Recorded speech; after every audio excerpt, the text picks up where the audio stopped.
Uy, what's up? Go fam. Okay, so grabe, sobrang exciting Go fam yung ano, no? Yung Olympics. Ang galing ng mga Pilipino, lalo na si Carlos. First time. Oh, 'di ba? So, ako isa lang natutunan ko, no, dito sa nakaraang Olympics. Kaya lang yun, nakakalungkot, no? Imbes na yung pagkapanalo yung sineselebrate, naging maritesan na. Personal na problema na yung pinag-uusapan. Pero natutunan ko, Go fam, ito. Kasi si Carlos, si Simon, sino pa yung isa? Duplantis ba yun? Okay, yung siguro, correct me if I'm wrong, yung isang pole vaulter din na number 1 ngayon. Isa lang yung common sa kanila, Go fam, which is they started young. Yun. And siguro ito yung common nung lahat ng mga nag-gold medal, no? Nagsimula sila ng pagkabata. Si Carlos, kung tama ko, nagsimula siya 7 years old. Tapos yung isa na pole vaulter is nagsimula siya 3 years old. So, tayo kasi nakikita na lang natin yung result, no? Parang wow, ang galing, pero hindi natin nakita na yung result na yan is because of yung dedication, commitment, at saka yung relentless perseverance na, alam mo yun, kahit mahirap, kahit di nila feel that time, ginagawa pa rin nila. So ngayon, inaanin nila.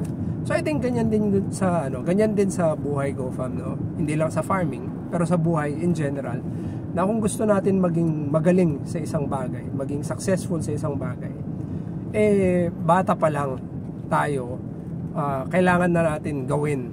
Okay? Sa farming na lang, daming mga factors, daming mga discouragement, no? But we can only blame so much.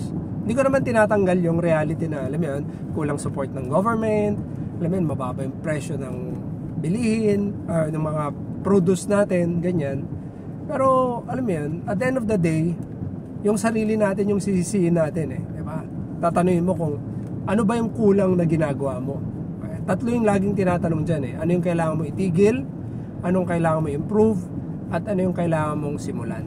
Yun lang naman yun, Go fam. Sa kahit na anong larangan, anong kailangan mo itigil, anong kailangan mong improve, at anong kailangan mong simulan. Okay? So, ganun din yan sa pagpa-farm. Kaya yung victory, yung success, hindi yan aksidente, no? Resulta yan ng hard work, alam mo yun, perseverance, and commitment to excellence. Para sa akin, wala namang swerte, Go fam, Ang swerte, yan ay pinagtagpo nung hard work at saka yung opportunity. Diba? Kasi ang opportunity, laging nandyan yan, So, kahit nandyan yung opportunity, kung wala kang hard work, wala kang swerte, Go fam. So, yun, Go fam, gusto ko lang ikwento lang, no? Yung parang realization ko sa Olympics. Diba? Kaya, ayun, dito tayo, drive. Okay? Pero importante dyan, start them young. Diba, Gail?